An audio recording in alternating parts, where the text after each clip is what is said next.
அன்பு செல்லமே, உன்னை சுற்றி மிகப்பெரிய சூழ்ச்சி நடக்கிறதா?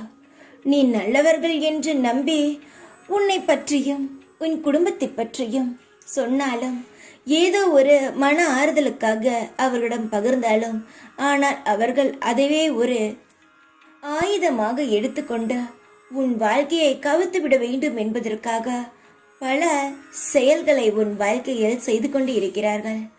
ஆனால் அது தெரியாமல் உன் மனக்கவலையை யாரிடம் போய் புலம்புவது என்று, உனக்கு கெட்டது செய்ய வேண்டும் என்று நினைப்பவரிடம் நீ போய் சொல்லிக்கொண்டு இருக்கிறாய். உன் மீது நான் எந்த ஒரு தவறையும் சொல்லவில்லை. நீ உன் ஆறுதலை தேடுகிறாய். உனக்கு ஆறுதல் இப்பொழுது தேவைப்படுகிறது.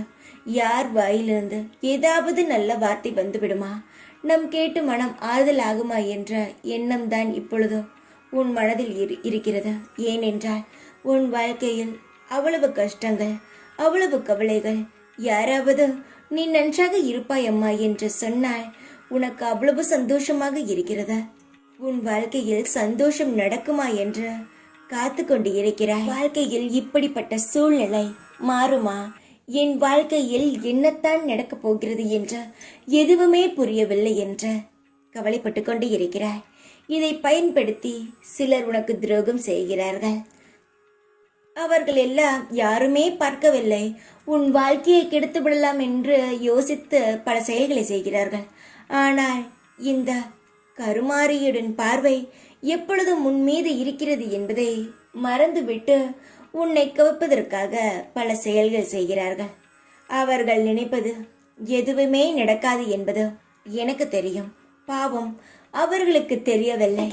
எதையும் பார்த்து பயப்படாதே. முதலில் நீ பயந்தால்தான் நீ பயப்படுகிறாய் என்று மேலும் மேலும் உனக்கு தொந்தரவு கொடுத்து கொண்டே இருப்பார்கள். வெளியில் நீ கம்பீரமாக இருப்பது போலும் யாருடைய பேச்சுக்கும் நீ பயப்படுவதாக தெரியாமல் உன் வாழ்க்கையில் நீ சந்தோஷமாக நடத்துவது போல் நடந்து கொள். யாரும் உன் வாழ்க்கையில் நுழைய முடியாதா? உனக்கு யாரும் துரோகம் செய்யாமல் இந்த அம்மா பார்த்து கொள்கிறேன். நீ எதையும் எங்கும் உன்னை பற்றியோ இல்லை உன் குடும்பத்தில் இருப்பவரை பற்றியோ சொல்ல வேண்டும் என்று அவசியமில்லை. யாரிடமும் சொல்லாதே. இந்த கருமாரி என்னுடைய பார்வை எப்பொழுதும் உன்னுடன் தான் இருக்கிறது என்பதை மறந்து விடாதே. உனக்கு யாரும் எந்த துரோகத்தையும் செய்துவிட முடியாது. உன்னை வாழ்க்கையில் திணற விட்டவர்களை, உன் மனதை காயப்படுத்தியவர்களை உனக்கு எப்படி வலித்ததோ அதை விட பல மடங்கு வலிக்கக்கூடிய செயல்களை நான் அவர்களுக்கு ஏற்படுத்துகிறேன்.